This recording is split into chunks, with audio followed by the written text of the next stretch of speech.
Hi and welcome. I'm Lisa. Thanks for joining me for another card making tutorial. In this video, I thought I would share a quick and simple process to create cards using paper collection kits, something a little bit different. I do want to say it's been a while since I've purchased a kit like this. I used to be on an SVG design team and I used them regularly then. I do have quite a few left over from those days, and I thought, why not grab one and make some cards with it?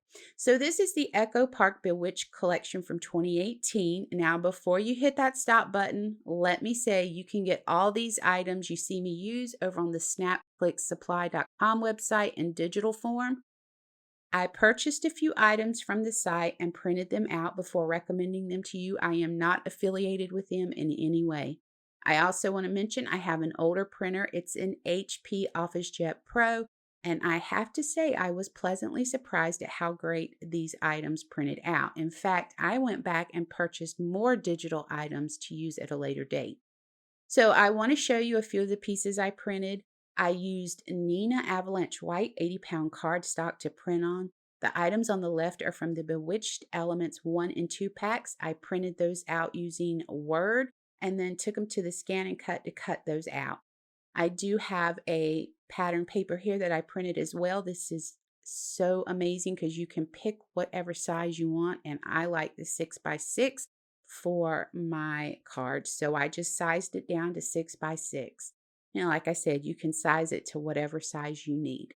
Now, this is such an easy process for this type of card. So I'm going to create one card on screen with you and then have some samples at the end of the video to share with you. A few items I'm going to be using: black and white A2 card bases, a good set of rectangle nesting dies. These are Hero Arts. You can use anything you have on hand, and I do recommend a quality paper trimmer. Now, some of these kits come with sheets of journaling cards. These are perfect for creating A2 cards. So the first thing I do is cut the journaling cards apart.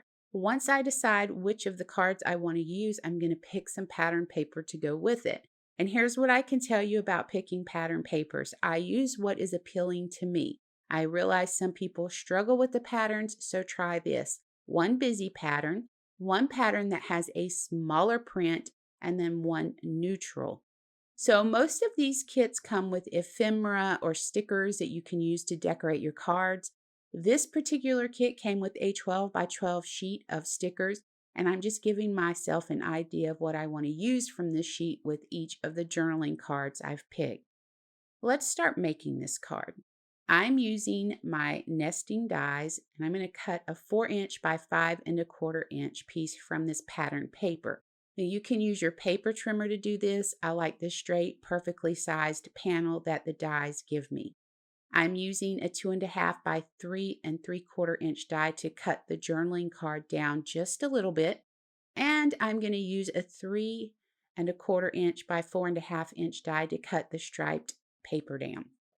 So we have all the layers ready. I'm going to add tape to the back of my first pattern and then center that up on a black card base.